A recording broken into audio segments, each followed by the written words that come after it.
This is Jackie Jack White, and you're listening to the business side of music. Success in the music business begins with a dream, a vision. This podcast will give you, the listener, the insight and tools to turn that vision into a reality. Meet the industry professionals who work day by day behind the scenes, helping to make those dreams come true. Welcome to the business side of music. This is Bob Bender. You're listening to this edition of the business side of music. Today on the show, we have James Donio, who is actually the president of the Music Business Association. Some of you, such as myself, that are old dogs in the business, you'll actually remember them many years ago as NARM. James and I were talking before the show, and he told me they changed the name a few years back. I think you said at least 5 or 6 years ago. The really cool thing is they are now celebrating their 60th anniversary. The new name, I should say, in the last 5 or 6 years, is now the Music Business Association. It's a nonprofit membership organization. They advance and promote music commerce. It's a community committed to the full spectrum of monetization models in the industry.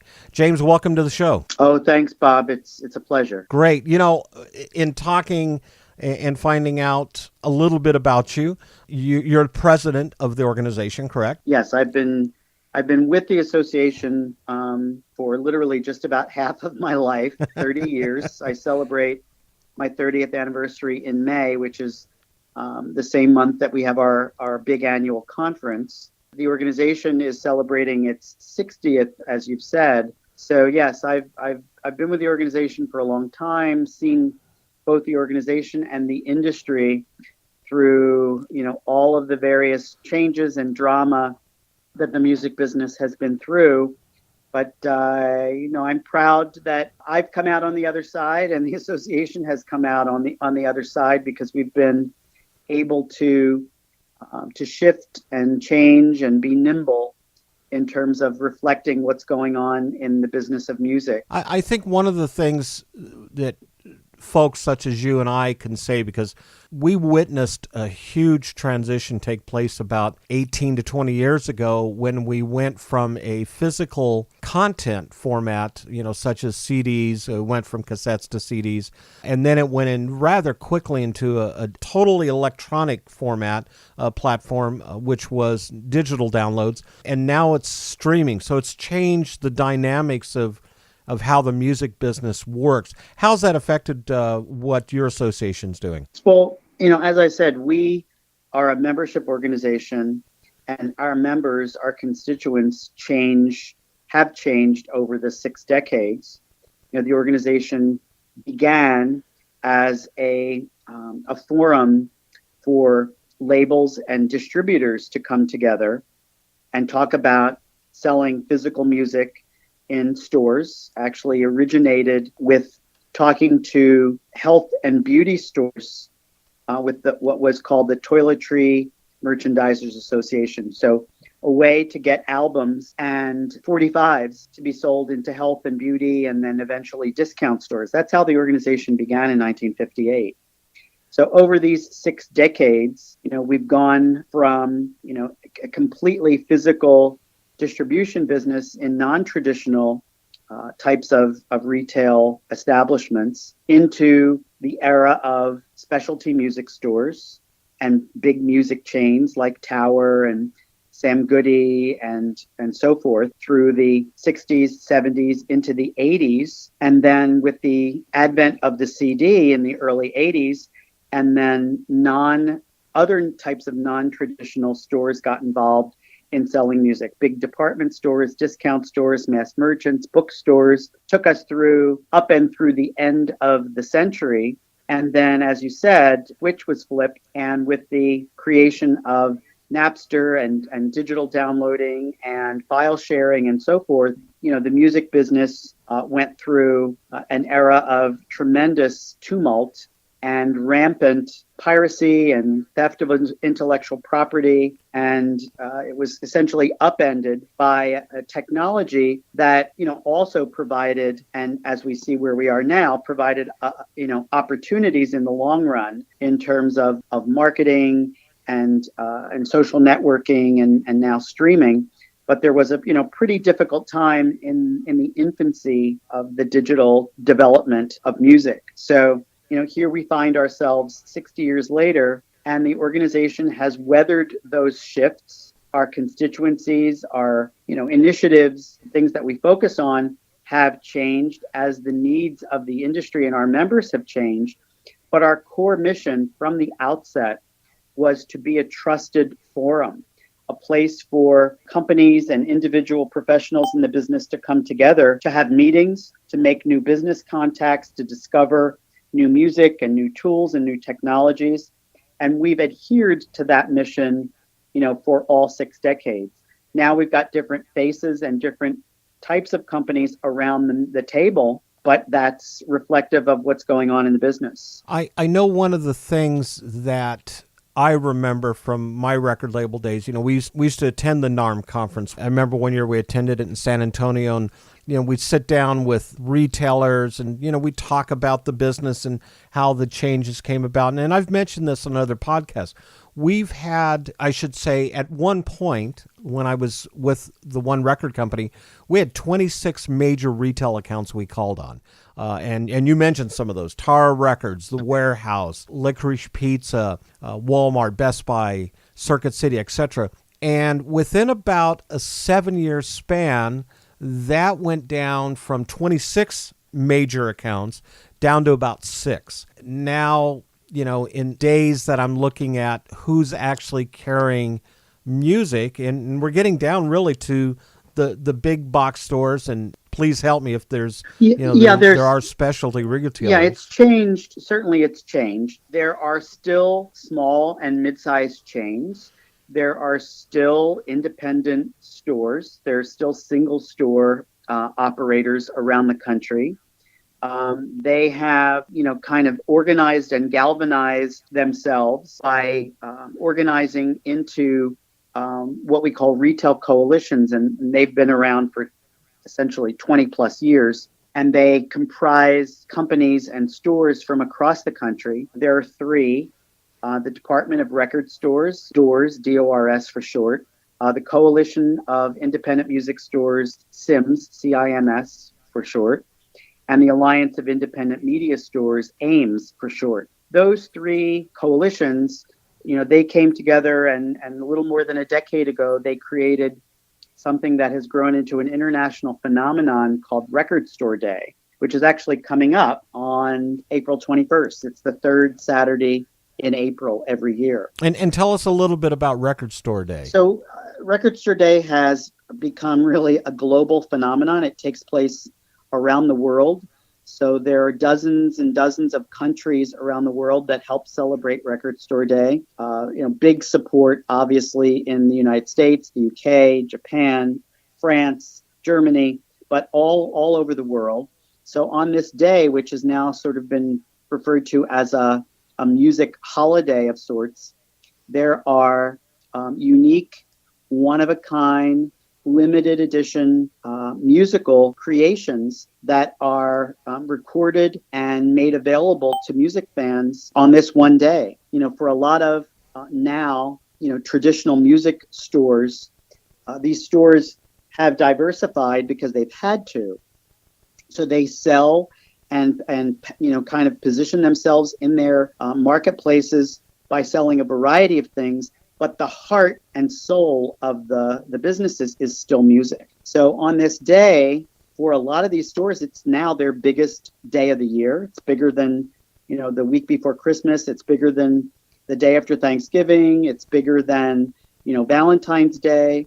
So it has really been an important component of the reemergence of vinyl as a significant part of the physical business. In fact, in the year-end stats that were just released by the recording industry, for the first time in many, many, many years, the revenue from physical products, so CDs and vinyl, for 2017 actually exceeded digital downloads and digital albums. So that's a pretty significant fact. Now, of course, overarching all of that is the dominance now, as you alluded to earlier, of streaming. So streaming is by all measures now the dominant consumption form for the way in which people are discovering and enjoying and consuming music. So that's been a major sea change in the music business. It is now the dominant form, but our organization, while that is the dominant form, and the companies that are now part of our organization, Spotify, Amazon, Pandora, Apple, Facebook, etc. While they are Google and YouTube, of course, as well.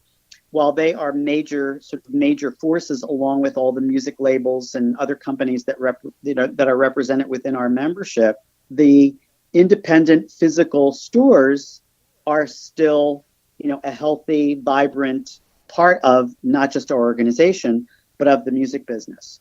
When you then look at the other types of larger accounts that you were referring to, like Walmart and Best Buy and Target and so forth, their positioning in terms of music has certainly shifted and changed over time, and continues to evolve and change with respect to how they're handling music. There are some other larger chains like Transworld Music out of Transworld Entertainment, out of Albany, New York, Newbury Comics, which is in Boston and has stores in some other locations in New England, but also in New York. They have a store. And there are flagship independent companies and stores, Music Millennium, Waterloo Records, Amoeba Records, Dimple,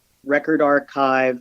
So the physical business, as you said, has certainly changed. The number of accounts has certainly changed, but the way that the business is organized around physical music is certainly significantly different than when you were, working for the label. And that's one of the things I want to dig in a little deeper here when we get back from our break.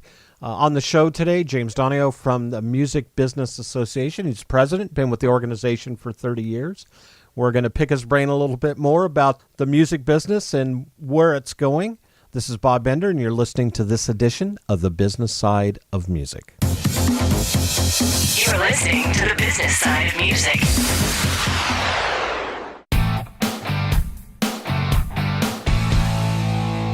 Hi, this is Vinny Rebus, the founder of Indie Connect. Our goal is to ensure that you have the knowledge, the tools, skills, resources, and connections that you need to develop a profitable and long-lasting career in music. One way we do this is through these Business Side of Music podcasts.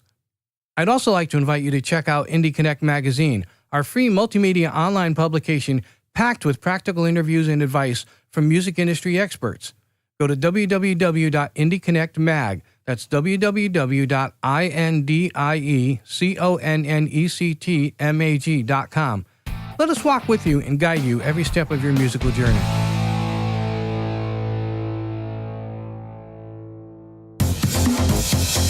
You're listening to The Business Side of Music.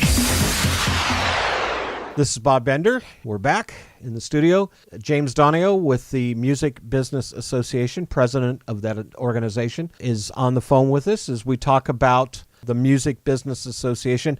One of the things that I hear a lot about with upcoming artists, with aspiring artists, is, I want a record deal. I want to get my music out there. And of course, that's a big conversation we have with them constantly is, okay, so where do you want your music to be? Because Walmart and Target and Best Buy, which are really the three big block stores, they're only carrying the top 20 or 30 of really kind of each genre.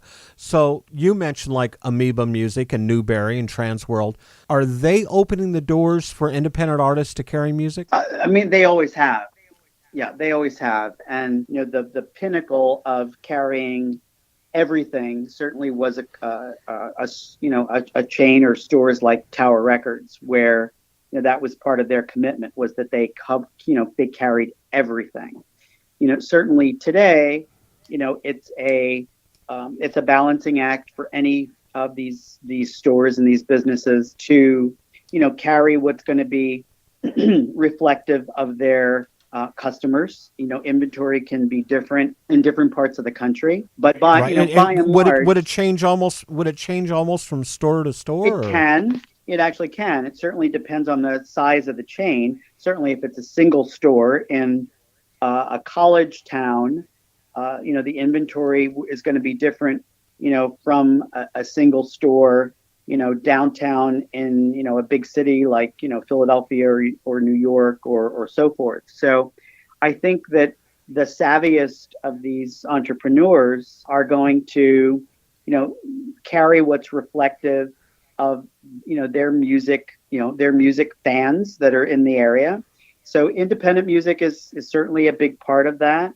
They work very closely and collaboratively, with the large labels as well as the independent labels. I mean, there's still an opportunity, particularly in these stores that are kind of the original social networking, if you will, where people who still commune. There are people who still like to touch and feel.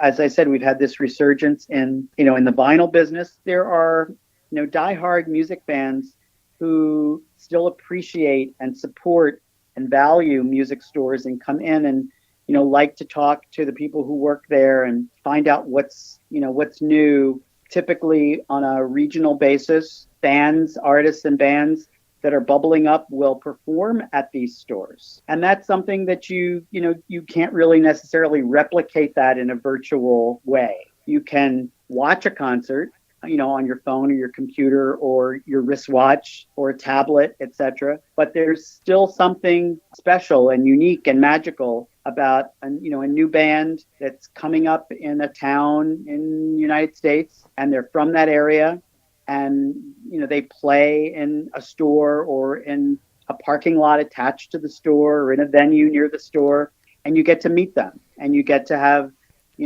selfie with them, or you get to have the CD autographed by them. There's still something magical about that, and that's part of why these stores are so valued and so important, both culturally and commercially, in their area. And so that's sort of one end of the spectrum. On the other end of the spectrum, we now have this amazing technology that's provided to us by Apple and Spotify and Google and YouTube and Pandora and Amazon, where with these new devices, like the Echo with Alexa, or the Google Home or the HomePod, etc. You can just come home and say, play me some relaxing music. You can come home and say, I want to hear Dixie Chicks, which is my favorite band.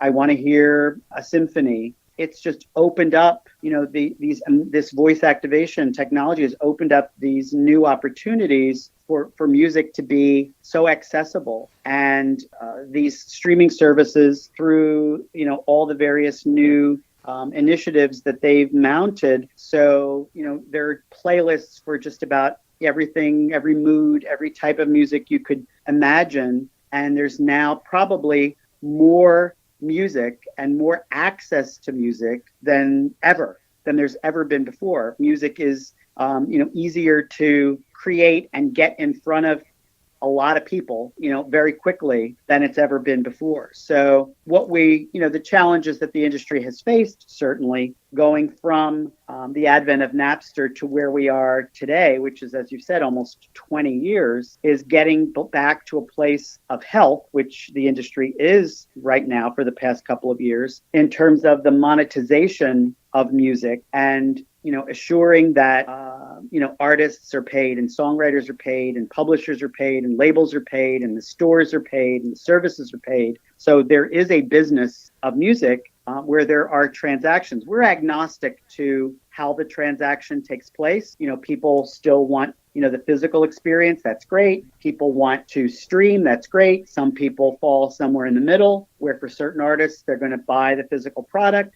For other types of music, they're happy just to stream it, to listen to the radio, to watch videos on YouTube where the advertising is supporting it. I mean, there are myriad ways where the music is monetized, and that's all come about in the last 20 years. And now we've reached a time where the industry is returning to health from a revenue perspective again. And so now we all look to see what's next, what's coming down the horizon. That's probably where we need to take this conversation next. We're going to take a break, and then I'm going to come back and talk about that. I will say you brought up a valid point, and that's one thing. If you're a young, aspiring artist who's wanting to make it, don't forget about the record stores, because back in the days 30, 40, 50 years ago, that's what young artists, especially unsung artists, did. It wasn't always a record label album release party. That was, as you said, it was a great kind of a social networking community before we had Facebook and Twitter and it still is. Yeah, and it should be, right. Yeah, and that's my point, is that there are a lot of folks who there's so much coverage justifiably about what's going on and how the music business has changed and what technology has done. But at the same time, you will see amazing photographs and coverage in a couple of weeks on Record Store Day where, at 9:00 in the morning, you're going to see literally hundreds of music fans lined up outside of stores across the country, waiting for the chance to, get some of these unique limited edition, musical creations. So there's definitely, opportunities out there, as you've underscored, that there are opportunities out there for many ways to, explore, getting your music out to your fans. And I think that's a date that everybody should remember, which this year is April 21st, is the National Record Store Day. I know that I'm one of those guys that'll go to Amoeba Records in Hollywood, and as my wife will attest, I will spend hours and, just trying to find that right music. And you hit upon something that I couldn't agree with more, which is a lot of those employees, most if not all of those employees, are very well versed in what they're carrying, what is good, what we should listen to, and they know their business. They know what it is that they've got in there in the way of inventory. I think that's very important. But when we come back, I want to talk about where things are going to be going. This is Bob Bender. We're in the studio with James Donio, who's the president of the Music Business Association, and you're listening to this edition of The Business Side of Music. You're listening to The Business Side of Music. Next up, the Indie Artist Spotlight, brought to you by Reverb Nation.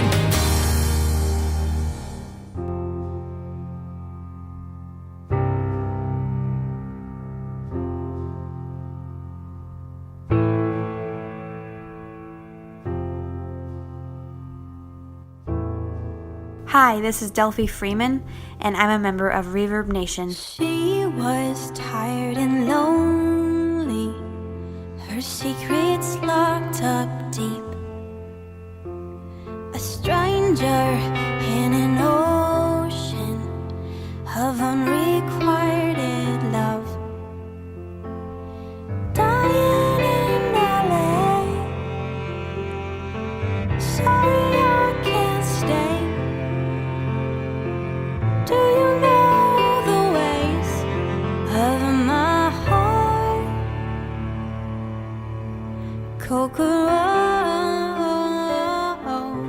I'm based out of San Francisco, California.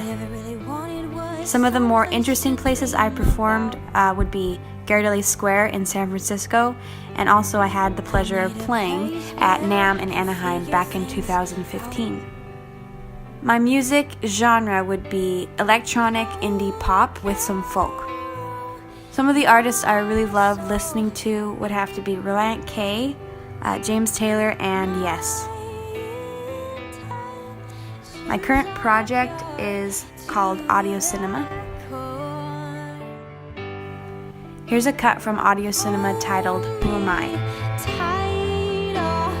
Cry myself to sleep on widow's night. All the secrets we will keep.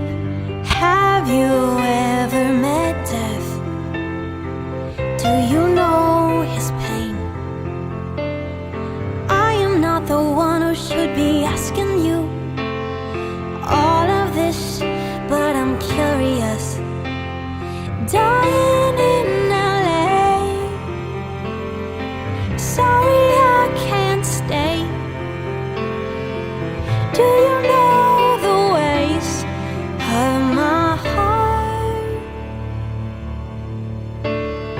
Cold yarrow, my soul. My intentions are pure to the core. I'm searching for a cure. I'll get it out of my head that I'm already dead, and I'll never go anywhere. I'll get it out of my head that I'm already dead, and I'll never go anywhere. Anywhere.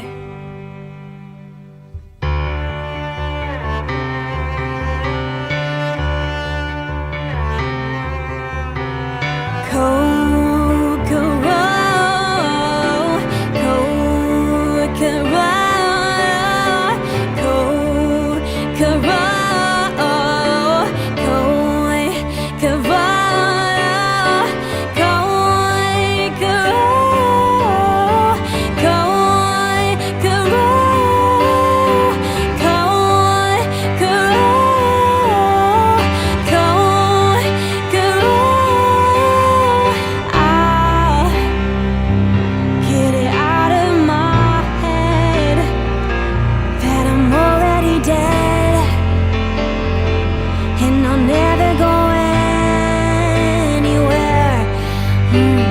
I'll get it out of my head that I'm already dead, and I'll never go anywhere. Anywhere. You can find me on Facebook, Twitter, Instagram, YouTube, and Spotify, all at Delphi Freeman. And you can also go to my website at delphifreeman.com.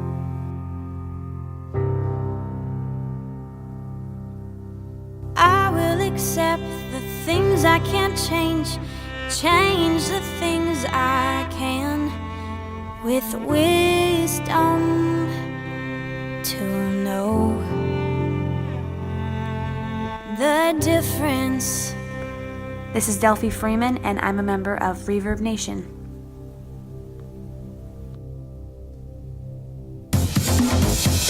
You're listening to the business side of music.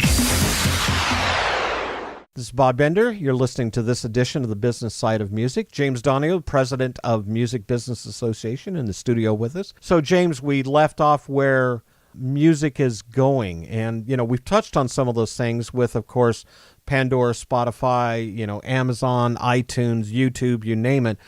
Where do you see this next generation of, let's say, music listeners, music consumers, more importantly? Where do you see them coming from and going to? It's a good question, Bob, because I'm a professor as well. I'm an adjunct professor at Monmouth University in West Long Branch, New Jersey. And I'm in my 5th year there of teaching introduction to the music business ecosystem. And part of what I'm doing there is, greeting these 35 wide-eyed 17 to 20-year-olds who are songwriters, they are singers, they are musicians, and they are in this program at Monmouth to learn about the business side of music, which is what this podcast is all about. So, I review with them all the various types of career opportunities that there are in the business in terms of publishing and labels and songwriting, but there's so many other areas of the business that are part of the music business. Brand influence, bands, artists, and brands is a big piece of where the music business is now and probably will continue to grow. Certainly, data, new technologies, devices, ways in which we are discovering and consuming music will continue to evolve. We discuss and talk about, artificial intelligence. We now have, as I mentioned in, one of our last segments about, voice activation. We have these voice assistants that can help us, discover and enjoy music. And then, there are going to continue to be virtual reality experiments and new ways of, being at a concert, being backstage, different ways that artists are going to create music and also express themselves using these new ways of engaging and experiencing with fans. So I talk about all of this in my class, and certainly these are, teen and early 20s students who will come up and say, so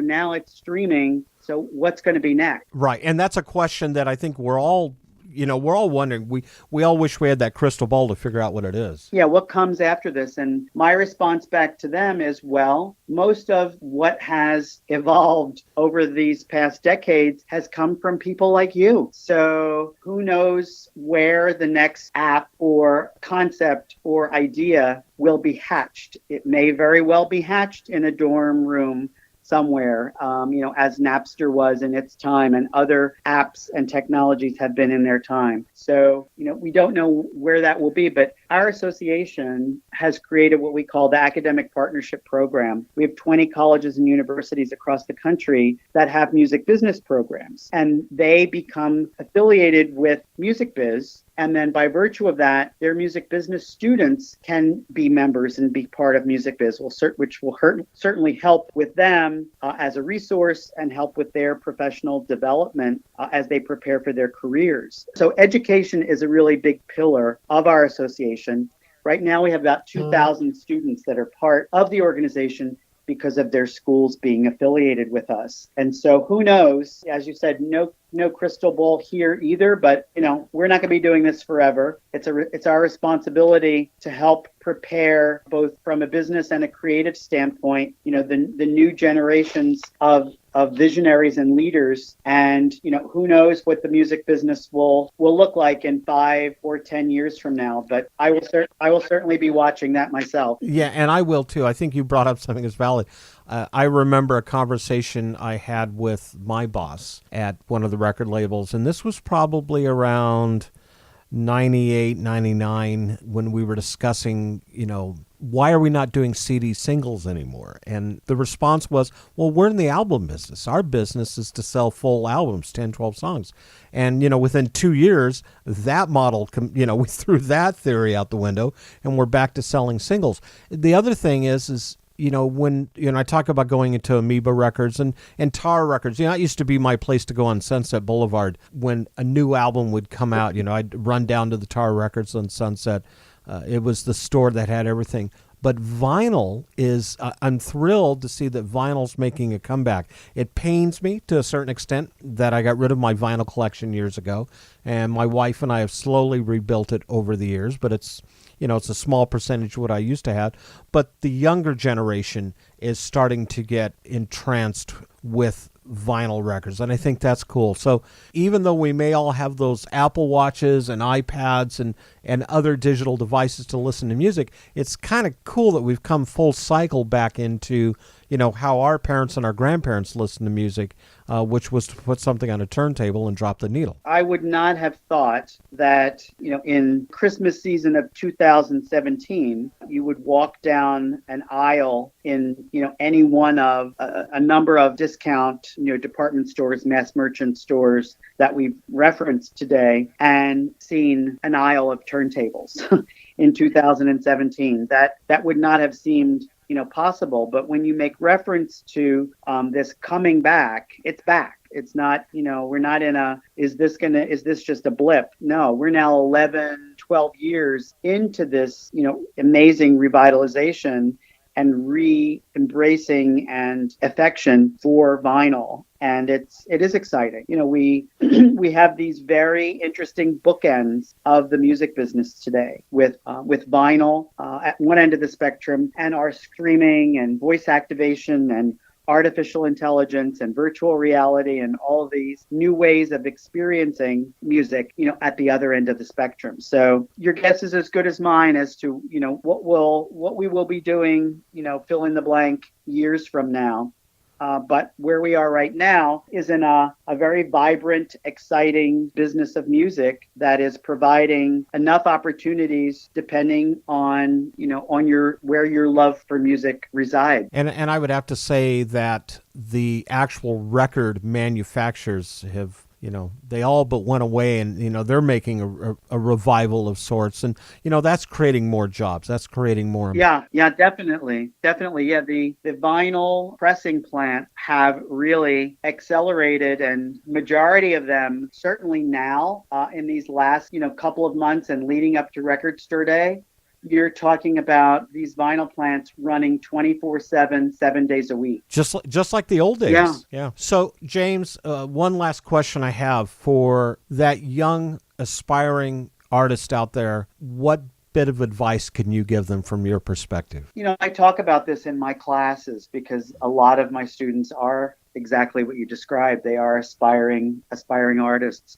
It's important that you experiment, that you put your music out there in different ways, that you try to develop a fan base, because the music business is very much an information and numbers based music business today, where if you're looking to get signed by a label, they're going to look at the number of fans and followers that you have. That's really important on the various ways in which you can do that through, Instagram and Twitter and Facebook and so forth, that you're creating a profile for yourself. It's important that you perform live, that you, embrace the fact that in the new music economy, live performance is where it's at. That's not going to be replaced. That, artists who perform and tour and travel around, that's how they're making a lot of their money is through that live performance. And then, streaming, become very conversant and very familiar with the newest, biggest model, because this model is such that it's generating a constant source of revenue, because it's not, you just put the disc out and people buy it or they don't buy it. The streaming business is based around repeat, and the number of listens, the number of times somebody's going to listen to your song or your songs. So you've got to sort of recalibrate kind of the way you even look at the business. And certainly anybody that's very young who's thinking about the business doesn't really know from the way it used to be. This is their frame of reference is the frame of reference of what's going on now. So they do have an advantage in that respect, but such a competitive business. And, as you know, from having worked in it yourself, I say to my students, it's not a business for the faint of heart. You have to really have such a passion and a commitment to it that you can't imagine yourself doing anything else. You kind of need to have that. You need to be thinking that way to be successful, because it is so competitive. James, thanks for being on the show. Appreciate it. Want to let everybody know, first of all, Music Business Association celebrating their 60th anniversary. They've been around since 1958. James has been the president with them. He's been with the association for 30 years. James, how can people find out about Music Business Association? Website is musicbiz.org. And our 60th anniversary conference is taking place at the Omni Nashville Hotel in Nashville, Tennessee, from Monday, May 14th through Thursday, May 17th. And just check it out on our website. You can check out the schedule. There's a variety of ways, depending on your type of company, the type of segment of business that you're in. You can check all that information out, and if anyone has any questions, they can certainly reach out to us. We'll be happy to answer them. Conference is open to, songwriters, artists, labels, publishers, managers, record labels, distributors, music services, record stores. It's not open to the public. It is a business-to-business event, so you really do get a lot out of it if you are, either new to the business or looking to expand your business. It's about 2,000 attendees, and definitely check it out. And I would look forward to seeing you there. Very good. I plan on being there. Great. So hope we can run into each other. I also want to remind everybody, April 21st of 2018 is Record Store Day, so please go out and visit your local record stores. If you haven't done that, you're going to be pleasantly surprised to find out what they carry in there. And it's not just turntables, and it's just some great music. So get ready, grab a cup of coffee, and spend some time. James, thanks for being on the show. Thank you, Bob. If you're interested in learning more about our show, drop us a line at musicpodcast@mail.com. That's musicpodcast@mail.com. If you have any suggestions of persons or topics that involve some facet of the music industry that you'd like to hear about on our podcast, please feel free to let us know. You can follow us on Facebook on the Business Side of Music podcast page. You can also find us on Twitter at Music Business Podcast. Also, if you're listening to this podcast on iTunes, post a review on what you think of our show. This is Bob Bender, and you've been listening to this edition of The Business Side of Music. The Business Side of Music is the creation of Tom Sabella and Tracy Snow and is produced by Bob Bender for Bob Bender Productions. Co-producer for the show is Vinny Rivas. The Business Side of Music is recorded at Music Dog Studios in Los Angeles, California and Nashville, Tennessee. Production sound designed by Keith Stark. Voiceover and promo by Lisa Fuson.